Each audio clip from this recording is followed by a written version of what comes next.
नमस्कार दोस्तों, आप सभी का संडे स्पेशल में स्वागत है। आज मकर संक्रांति पर्व की आप सभी को बहुत बहुत शुभकामनाएं। लोहड़ी पर्व की आप सभी को बहुत बहुत शुभकामनाएं। और आज हम हमारा संडे स्पेशल स्टार्ट करते हैं। और अगर आप चैनल पे नए हैं तो चैनल को सब्सक्राइब जरूर कर लीजिए और कमेंट करके जरूर बताइए आपको मेरा चैनल कैसा लगता है। अपने अनुभव मेरे साथ शेयर कीजिए जिससे मुझे अपने चैनल को और बेहतर करने में मदद मिल सके। आइए, आज मैं आपसे फिर किसी नए टॉपिक पे बात करने वाली हूँ।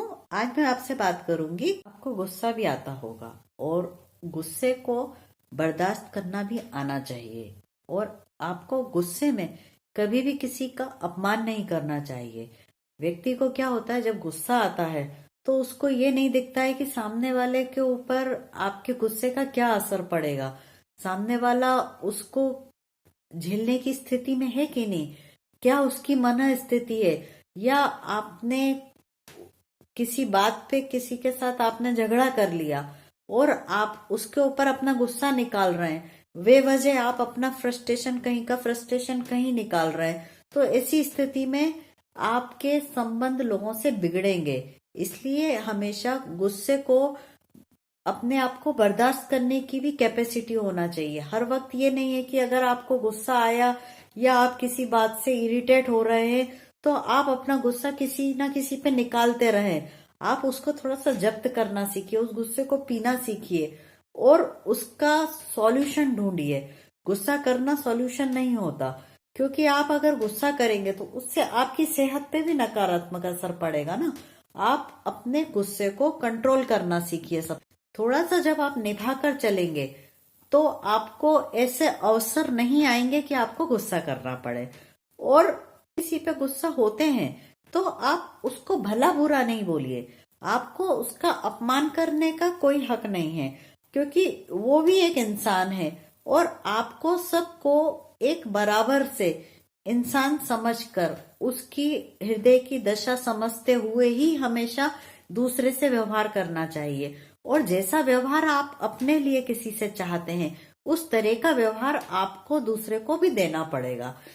और आप, और जब आप गुस्सा करेंगे, और अगर गुस्सा देखिए, एक तो आप अपने घर में ही देख लीजिए, आप घर में भी रहते हैं तो भाई भाई का झगड़ा होता है, भाई बहन का झगड़ा होता है, हस्बैंड वाइफ का झगड़ा होता है, सास बहू का झगड़ा होता है। लेकिन एक घर के अंदर आप लड़ेंगे भी, भिड़ेंगे भी और वापस से एक भी हो जाएंगे।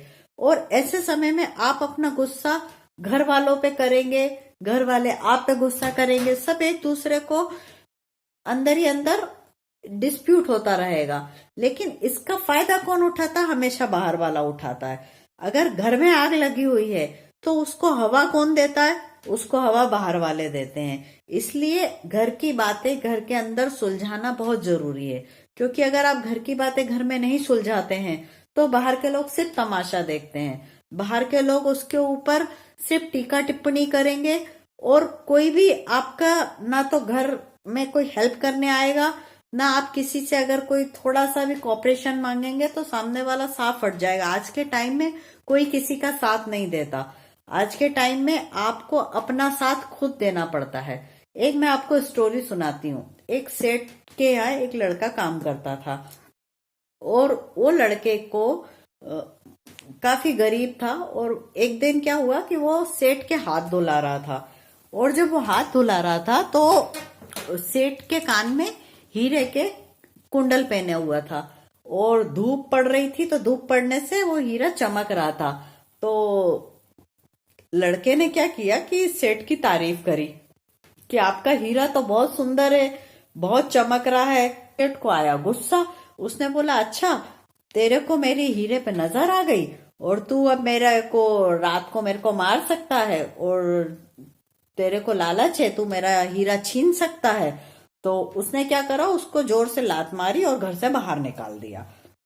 अब जब वो लड़का घर से बाहर निकल गया तो उसको बहुत गुस्सा आया और उसने अपने गुस्से को पहले तो पी लिया और उसने बोला कि भाई मैं नौकर जरूर हूं लेकिन मैं भी इंसान हूं, सेठ को मेरी इंसानियत की तो कदर करना चाहिए। उसने तो मेरे को कीड़ा मकोड़ा समझकर घर से बाहर निकाल दिया और उसने मेरे को लात भी मारी उसको बहुत अपमान हुआ, लेकिन उस अपमान को वो पी गया और उस अपमान का उसने बदला लेने के बारे में नहीं सोचा, और वो अपनी माँ की बातें याद करता रहा। माँ ने उसको सिखाया था कि कभी कोई अपमान करे तो उससे बदला लेने की नहीं सोचना, उससे आपको क्या सीख मिली उसको आपको हमेशा सीखना है। कभी आपका कोई अपमान करता है तो जरूरी नहीं है कि आप हर चीज का बदला लेने जाएं, आपको उससे कुछ सीखना चाहिए कि उस चीज को आप कैसे बदल सकते हैं।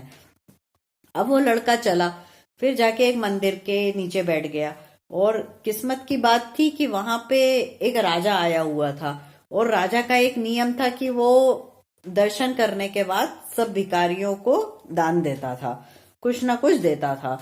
तो सबको राजा ने दान दिया, और जब इस लड़के का नंबर आया और इसको जब पैसे दिए तो उसने लेने से मना कर दिया। उसने बोला मेरे को भीख नहीं चाहिए, मैं भिखारी नहीं हूं। तो राजा बोलता है कि फिर तुम यहाँ लाइन में क्यों खड़े हो? तो बोले मेरे भगवान के दर्शन करने आया था, लेकिन आपके दर्शन हो गए, तो राजा भी भगवान समान होता है, तो मैंने आपके दर्शन कर लिए, अब मुझे कुछ नहीं चाहिए। तो राजा को उस लड़के में कुछ लगा कि कुछ अलग चीज है इसमें। तो राजा ने उससे पूछा कि तो फिर तुम्हें क्या चाहिए? तुम कुछ दुखी भी लग रहे हो, तुम कुछ गुस्से में भी लग रहे हो, तो तुमको क्या चाहिए? तो वो बोलता है कि मेरे को आप पढ़ाई करा दो, मेरे को आप विद्या दे दो।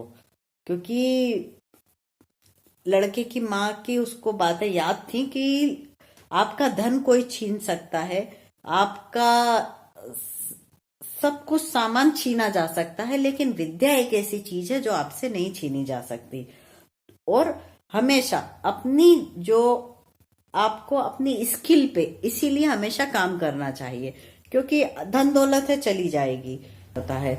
और आपके अंदर जो एक स्किल है, आपके अंदर जो एक हुनर होता है किसी भी चीज को सीखने का, उसको आप हमेशा अपने साथ रख पाते हो।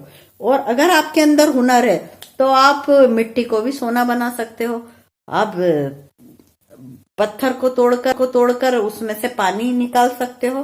तो मेहनत में बहुत ताकत होती है, और स्किल डेवलपमेंट पे हमेशा जोर देना चाहिए। आप अपने आप को इतना स्किल्ड करिए, इतना स्किल्ड करिए कि आप किसी भी तरह का काम कर सकें, और स्किल डेवलपमेंट पे हमेशा फोकस करना चाहिए।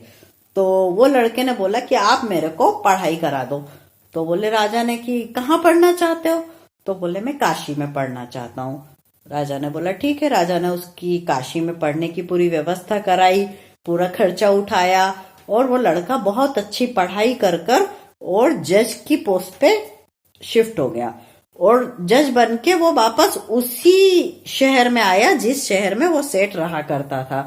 और इत्तेफाक की बात है कि उस समय में सेठ के ऊपर बहुत बड़ा केस चल रहा था, और सेठ को पुलिस ने अपने कब्जे में ले रखा था, और सेठ को बेड़ियों से जकड़ के रखा था। तो इसी की कोर्ट में उसका केस आया। तो जब केस आया तो जज साहब जो थे वो उसको सेठ को तो पहचान गए कि तो वही सेठ है जिसने मेरे को लात मारी थी, और जिसकी लात खा के और मैंने पढ़ाई करने का निश्चय किया, और आज मैं इस सीट पे बैठा हुआ हूँ। तो ठीक है भाई, जज साहब के उसने बहुत हाथ पैर जोड़े सेठ ने कि मेरे को फंसाया जा रहा है और मैंने ऐसा नहीं किया। और फिर जज ने सोचा कि इसका केस तो पलट कर देखा फाइल है, तो बोले केस तो इसका इतना मजबूत है कि इसको फांसी भी हो सकती है। तो उसने सेठ को बोला आपका केस तो बहुत स्ट्रांग है, और पेपर और गवाह जो है वो कागज जो है आपके यही बोल रहे हैं कि आप तो दोषी हो। तो उसने बहुत हाथ पैर जोड़े कि मुझे फंसाया जा रहा है, मैंने ऐसा कुछ नहीं किया, मैं निर्दोष हूं, मेरे को छोड़ दिया जाए, और ये और वो। तो जज साहब ने अपने अधिकारियों को आदेश दिया कि इसकी पूरी आस पड़ोस से, इसके घर में, इसके कागज में, इसके दुकान में, कारोबार में, सब जगह चेक किया जाए। और फिर मेरे को एक हाई लेवल उसने जांच बिठाई, और उच्च स्तरीय जांच बिठाई, और उसकी चेकिंग करवा के और फिर उसको देखा। वो देखने पे ये तो समझ में आ गया कि हाँ इसको फंसाया जा रहा है। और फिर उसने जज ने फैसला दिया कि ठीक है सेठ जी, आप आज से आजाद हो और आपको फंसाया गया था, और अब आगे से आप इस तरीके से अपना दूसरों के गिरफ्त में नहीं आना, आपको सोच समझ के चलना चाहिए। और उसको सीख दे के छोड़ दिया। तो वो जज के पैर पड़ने लग गया। जैसे उसकी बेड़ियां हटी तो वो जज के पैरों में गिर गया।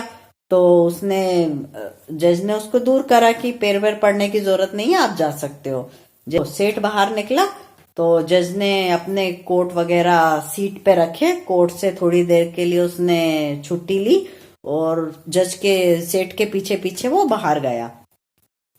अब सेठ के पीछे बाहर गया और सेठ को आवाज दी, सेठ जी मेरी बात सुनो। तो बोले हाँ। बोले आपने मेरे को पहचाना? बोले नहीं, मैं कैसे, मैं एक गरीब आदमी, छोटा आदमी, मैं आपको कैसे पहचान सकता हूँ? तो बोले नहीं, मैंने आपको नहीं पहचाना। तो जज बोलता है कि मैं वही लड़का हूँ जो तुम्हारे हाथ धुला रहा था और तुमने उसको लात मारी थी, और आज तुम्हारी लात की वजह से ही मैं जज बना हूं। तभी मैंने ठाना था कि मैं कुछ करके दिखाऊंगा, मैं कीड़ा मकोड़ा नहीं हूं, और मैं आज अपनी मेहनत से देखो इस सीट पे पहुंचा हूं। तो जज को तो बहुत पछतावा हुआ और जज ने उससे बहुत माफी मांगी और बहुत उसको मतलब अप्रिशिएट किया फिर। तो इस तरीके से इस कहानी से हमें ये शिक्षा मिलती है कि कभी किसी को छोटा नहीं समझना चाहिए, कभी किसी का अपमान नहीं करना चाहिए, क्योंकि चींटी को चिड़िया खाती है और कभी कभी चिड़िया को चींटी खाती है। तो विधि का विधान है, वक्त पलटता रहता है, कभी वक्त एक सा नहीं रहता, कभी किसी का वक्त है, कभी किसी का वक्त है, कभी आपका वक्त है, कभी उसका वक्त है। इसलिए कभी किसी की दुर्गति नहीं करो, कभी किसी का अपमान नहीं करो, और हर घटना से कुछ ना कुछ सीख लो। और हमेशा अपमान का बदला नहीं लिया जाता, हम बदला लेने की जगह आपको अपने आप को बदलने की कोशिश करना चाहिए। हर चीज का जो इसलिए अपमान का बदला नहीं, उसको बदलने की कोशिश करो। और आप हमेशा अपनी स्किल डेवलपमेंट पे ध्यान दो। गुस्सा बिल्कुल मत करो, क्योंकि गुस्सा हमेशा अपने दिमाग को, अपनी मति को खा जाता है।